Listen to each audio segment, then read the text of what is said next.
Hello my dear students, welcome to our channel Murugan Tech World. Easy to learn, easy to win. இந்த வீடியோவில் நம்ம என்ன பார்க்க போறோம் அப்படின்னா subject code IT3501 full stack web development சப்ஜெக்ட்ல யூனிட் 1ல next important question web development ஸ்டாக்கும் அதோடைய ரோல் என்னன்னு தான் பார்க்க போறோம். ஆல்ரெடி ப்ரீவியஸ் செஷன் வீடியோஸ்லாம் பார்க்காம இருந்தீங்கன்னா டிஸ்கிரிப்ஷன்ல பிளேலிஸ்டோட லிங்க் கொடுத்துருக்கேன், செக் பண்ணி பாருங்க. இந்த வீடியோஸ்ல வர கொஸ்டின்ஸ் எல்லாமே உங்களுக்கு யூனிவர்சிட்டியில கேட்டிருக்க கொஸ்டின்ஸ், அதோட ஆன்சர்ஸ் தான் நான் கொடுத்துட்டு இருக்கேன். ஸோ இதெல்லாம் நீங்க கவர் பண்ணீங்கனாலே இந்த தடவையும் எக்ஸாம்ஸ்ல நல்ல மார்க்கே ஸ்கோர் பண்ணலாம். ஓகேவா? ஸோ இந்த வீடியோ நெக்ஸ்ட் நம்ம வெப் டெவலப்மெண்ட் ஸ்டாக் பார்க்க போறோம். அடுத்தடுத்த வீடியோஸ்லாம் நீங்க கண்டினியூவா பார்க்கணும்னா நம்ம முருகன் டெக் வேர்ல்ட் சேனலை சப்ஸ்கிரைப் பண்ணிக்கோங்க, பக்கத்துல இருக்க பெல் ஐக்கானை கிளிக் பண்ணிக்கோங்க. அப்பதான் நான் போடுற வீடியோஸ் உடனே நோட்டிபிகேஷனா உங்க மொபைலுக்கு வரும். தென் வெப் டெவலப்மெண்ட் ஸ்டாக் அப்படின்றத டெக்னாலஜி ஸ்டாக்னு சொல்றோம். இது it is a complete set of technology tools, frameworks and platform. ஒரு வெப் அப்ளிகேஷன் கிரியேட் பண்ணனும் அப்படினா தேவைப்படுற எல்லா விஷயங்களையும் தான் நம்ம வெப் டெவலப்மெண்ட் ஸ்டாக் அப்படின்னு சொல்வோம். So it covers everything from user interface na front end, application logic na back end, அதை ஸ்டோர் பண்றதுக்கு டேட்டாபேஸ், தென் அரேஞ்ச் பண்றதுக்கு டெப்ளாய்மெண்ட் என்விரான்மெண்ட், இந்த மெயினா இந்த 4 விஷயங்களும் சேர்ந்தாதான் என்னால ஒரு ஃபுல் வெப் ஸ்டாக்கையே கிரியேட் பண்ண முடியும். ஓகேவா? So front and client side, back and server side, database layer, then server hosting deployment layer, then development tools எல்லாம் என்ன இருக்கும், வெர்ஷன் கண்ட்ரோல், பேக்கேஜ் மேனேஜர், இது எல்லாத்தையுமே நம்ம ப்ரீவியஸா ஒரு வீடியோஸ்லயுமே பார்த்திருக்கோம். அதே தான் இந்த வீடியோலயுமே உங்களுக்கு சொல்ல போறேன். ஓகேவா? அதே கான்செப்ட் தான். ஃபர்ஸ்ட் ஃப்ரண்ட் அண்ட் டெவலப்மெண்ட் பாத்தீங்கன்னா கிளைண்ட் சைடு. ஆல்ரெடி உங்களுக்கு கிளைண்ட் சர்வர் பத்தி எல்லாம் கிளியரா சொல்லி கொடுத்தேன். ஓகேவா? ஸோ ஃப்ரண்ட் எண்ட் யாரு? கிளைண்ட் சைடு, யூசர் சைடுல ரன் ஆகுற பார்ட்டை தான் நம்ம ஃப்ரண்ட் எண்ட் அப்படின்னு சொல்வோம். அதாவது இப்ப ஃப்ரண்ட் எண்ட்னா யூசரோட ஸ்கிரீன்ல தெரியுற அந்த யூசர் இன்டர்ஃபேஸ் எலமெண்ட்ஸ் தான். இப்போ ஒரு டெஸ்க்டாப் ஓபன் பண்றோம், சிஸ்டம்னா என்ன இருக்கும்? திஸ் பிசி இருக்கும், நிறைய விண்டோஸ் ஆப்ஷன் இருக்கும், ஹோம் இருக்கும், நம்மளுடைய சர்ச் பார் இருக்கும், இந்த மாதிரி எல்லா ஐகான்ஸும் இருக்குல்ல, இதெல்லாம் தான் யூசர் இன்டர்ஃபேஸ் அப்படின்னு சொல்வோம். So it is the part of web application that the user directly interact with. ஓகேவா? இன்டராக்ட் பண்ண முடியும், டைரக்டா இன்டராக்ட் பண்ண முடியும்னா ஒரு buttons, forms, images, animations, layout, இதெல்லாம் பிரவுசர்ல ரன் ஆகும். அதை நம்மளால டச் பண்ண முடியும், ஈஸியா ஆக்சஸ் பண்ண முடியும் ஒரு யூசரால. ஓகேவா? இததான் ஃப்ரண்ட் எண்ட் அப்படின்னு சொல்வோம். தென் இதுல இருக்க மெயின் காம்போனன்ட்ஸ் அப்படின்னு பாத்தீங்கன்னா ஃபர்ஸ்ட் HTML ஸ்ட்ரக்சர். ஓகேவா? That means hyper text markup language அப்படின்னு சொல்லுவோம். இது வெப் பேஜோட ஸ்கெலட்டன் அப்படின்னே சொல்லலாம். ஒரு வெப் பேஜ் கிரியேட் பண்ணணும் அப்படின்னா கம்பல்சரி HTML இருக்கணும். HTML தெரியலன்னா ஒரு வெப்சைட்டை கிரியேட் பண்ணவே முடியாது. ஓகேவா? Example heading, paragraph, tables, forms, இந்த மாதிரி எது போடணும்னாலும் நமக்கு HTML தான் தேவை. ஸோ காமன் HTML ஃபர்ஸ்ட் வந்து பாத்தீங்க அப்படின்னா ஒரு எக்ஸாம்பிள் வந்து ஹெட்டர் 1. ஓகேவா? ஹெட்டர் 1க்கு தான் H1ன்னு சொல்லுவோம். ஸோ வெல்கம்னு இது பண்ணிட்டு க்ளோஸ் பண்றதுக்கு திரும்ப வந்து இந்த மாதிரி பேக் ஸ்லாஷ் கொடுத்து நம்ம என்ன கொடுத்துருக்கோமோ அதை க்ளோஸ் பண்ணிடணும். ஓகேவா? அதுதான் ஸ்ட்ரக்சர். நெக்ஸ்ட் CSS எதுக்காக யூஸ் பண்ணுவோம் அப்படின்னா ஸ்டைலிங்காகவும் டிசைனுக்காகவும். That means cascading style sheet அப்படின்னு சொல்லுவோம். கலர்ஸ், லேஅவுட்ஸ், ஃபாண்ட்ஸ், டிசைன்ஸ், இதெல்லாம் வெப்சைட்ல விஷுவல் ஆகிறதுக்காக நம்ம யூஸ் பண்றது தான் CSS ஸ்டைலிங். ஓகே. நெக்ஸ்ட் ஜாவாஸ்கிரிப்ட் எதுக்காக அப்படின்னா interactivity to the web page. Java வந்து வெப் பேஜுக்கு டைனமிசம் கொடுக்கும். தட் மீன்ஸ் ஒன்னோட ஒன்னு இன்டராக்ட் பண்றதுக்கான விஷயங்களை ஜாவாஸ்கிரிப்ட் மூலியமா தான் நம்மளால ரைட் அப் பண்ண முடியும். Popup messages, form validation, animations, live update, இந்த மாதிரி வெப்சைட் நம்ம வந்து அதாவது அலைவா வச்சுக்கணும் அப்படின்னா அதுக்கு முக்கியமான தேவையே பாத்தீங்கன்னா ஜாவாஸ்கிரிப்ட் தான். ஓகேவா? நெக்ஸ்ட் ஃப்ரண்ட் எண்டோட ஃப்ரேம்வொர்க்ஸ் அண்ட் லைப்ரரிஸ்லாம் என்னன்னு பாத்தீங்கன்னா React.js, Angular, Vue.js, Bootstrap, Tailwind, CSS, இதெல்லாம் தான் frameworks or libraries used in the front end. Okay. இது ஃபர்ஸ்ட் காம்போனன்ட் அப்படின்னு சொல்லுவோம். Second back end development component. இது சர்வர் சைடு பேக் எண்ட்ல நடக்க போகுது, பின்னாடி நடக்க போறது. இங்க என்ன ஹேண்டில் பண்ணுன்னு சொல்லியிருக்கேன் ஆல்ரெடி. பேக் எண்ட்ல என்னெல்லாம் பண்ணுன்னு சொல்லியிருக்கோம். It handles the logic, processing, authentication and communication with the database. So it runs on the web server.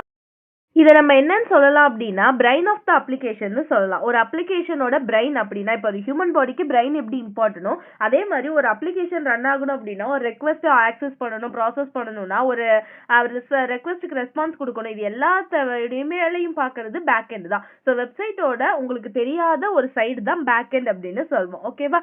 So back எண்ட்ல இருக்க மேஜர் காம்போனன்ட்ஸ்லாம் என்னன்னு பார்த்தீங்கன்னா first server side programming language. சர்வருக்கு என்னெல்லாம் ப்ரோக்ராமிங் லாங்குவேஜ் தெரியும்னு பார்த்தோம்னா ஸோ Node.js, கோர்ஸ், பைத்தான் அதில் டிகங்கோ, ஃப்ளாஸ்க் இதெல்லாம் யூஸ் பண்ணுவோம். ஜாவா, ஸ்ப்ரிங் போட்டு, பிஹெச்பி, லாரவல், ரூபில ரெயில்ஸ் இதெல்லாம் ஓகேவா. தீஸ் லாங்குவேஜஸ்லாம் எதுக்காக யூஸ் பண்ணுறோம்னா யூசரோட இன்புட் வேலிடேட்டா கரெக்டாக இருக்கான்னு செக் பண்ணுறதுக்கு, யூசரோட ரெக்வஸ்ட்டை கால்குலேஷன்ஸுக்கு, ஒரு லாஜிக்கை ப்ராசஸ் பண்ணுறதுக்கு, டேட்டா பேஸோட கனெக்ட் பண்ணுறதுக்கு, ஏபிஐ கிரியேட் பண்ணுறதுக்கு, இந்த மாதிரி எல்லா விஷயத்துக்கும் இந்த லாங்குவேஜஸ் வச்சு தான் யூஸ் பண்ண முடியும். அடுத்த காம்போனன்ட் பார்த்தீங்கன்னா வெப் சர்வர். வெப் சர்வர் என்ன பண்ணும் அப்படின்னு கேட்டோம்னா நம்ம handles the request from the user கிட்ட இருந்து வாங்குற ரெக்வஸ்ட்டை ஹேண்டில் பண்ணுறது தான் இந்த வெப் சர்வரோட வேலை.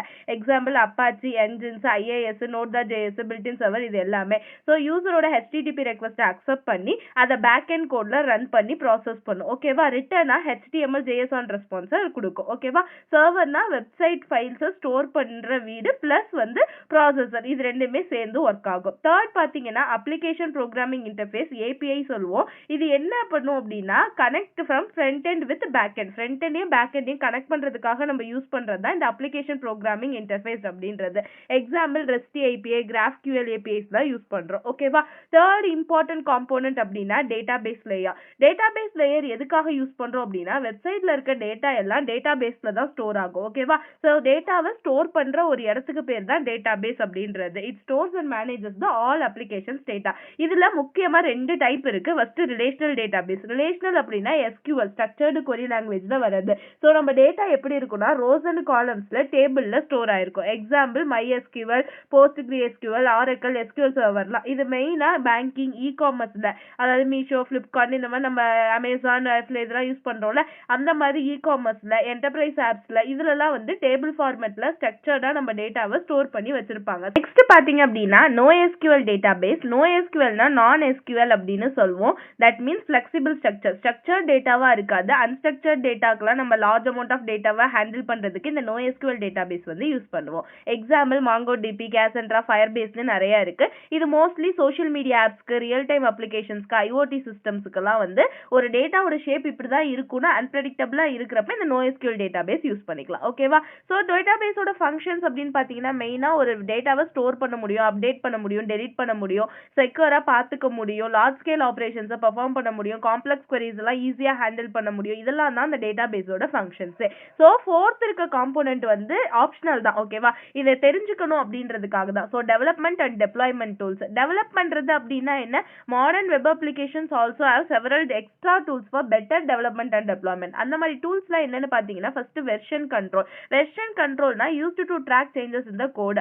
தட் மீன்ஸ் கோட்ல ஏதாவது சேஞ்சஸ் பண்ணணும் அப்படின்னா இந்த டூல்ஸ் வச்சு யூஸ் பண்ணலாம். GitHub, GitLab, Bitbucket இதெல்லாம் யூஸ் பண்ணி கோட் ஹிஸ்டரியை சேவ் பண்ற சிஸ்டம் தான் இந்த வெர்ஷன் கண்ட்ரோல் அப்படின்றது.